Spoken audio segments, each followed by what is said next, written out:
Let's take green and orange hair wax, a little color theory, and create a nice yellow hair wax to touch up my blonde hair for some cosplay content. Some backstory, I got my hair bleached back in November, and I've been letting it grow ever since to prepare for a cosplay, but I also had a trim a few weeks ago, so the blonde is really not blonding anymore. It could use a little touch up. And a while back, I bought a bunch of gold, blonde, and brown hair waxes and powders to test out, and I realized that the products that were the closest to blonde tones were often too dry or impractical to apply to my entire head. They worked better as accents or enhancers, which is one of the many reasons why I decided to just get my hair bleached. Currently, the closest hair wax products that I have to my shade of blonde are the Mofajong Gold Hair Wax, which is pretty thick and kind of dry, and I would consider this to be a yellow-orange. And then there's the Curls Unleashed Color Blast Gold Leaf Hair Wax. That was a mouthful. This one is pretty runny and pigmented, and it feels like this one is more of a yellow-green. As you can see, the Color Blast is too green, and the Mofajong is too orange. I do have one other hair wax which does work pretty decently when paired with a powder, but only when my hair is freshly bleached. Otherwise, it makes my hair look a bit too ashen, as you can see in this video. It's not the worst, but I don't love it. But I do remember a video from the Color Nerd on TikTok where he made the primary color yellow, using orange and a yellow-green, so I was like, let me try that. I'm not a painter, so I'm just going to use a styrofoam plate and blend each hair wax as I change the ratio of each color.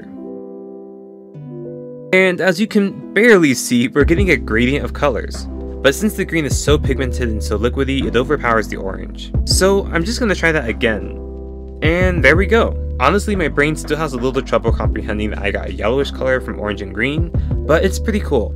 And in case anyone thinks it's yellow just because it's spread out, here are the colors that we started with right next to it. I think it's typically easier for me to just start with the green and continually lighten it up with the orange, rather than starting with the orange and darkening it to make it yellow.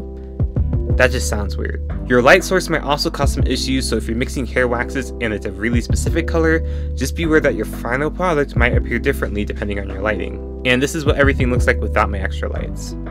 If I wanted something more yellow and lighter, I could add white, but this should be good enough for my hair. So we have the Mofajong, which is too orange, the Color Blast, which is too green, and the Imagine Hair Color Art Champagne Gold C46, which makes my hair too ashy.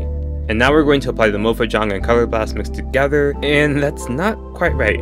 Wait a second. I'm not used to mixing colors with my extra lights blasting, so my perception is a little bit off. Okay, it's a little bit closer, but let's try one more time, because I know this is gonna work. There we go. It's a really close match that's actually a little bit more vibrant than the blonde that's still left, which helps to cover up the black. And here it is again without my extra lights, and you can see how the lighting will just change things. This combination is really nice because the fluidity of the green wax helps to make everything so much more easy to spread, while also having some of the brightness from the orange wax, which helps to solve our problems with both finding wax with enough chroma and ease of application. Even within the same brand, hair waxes will have different physical properties, so always be mindful of how different color combinations will affect application. And now my hair is all touched up and ready for some filming.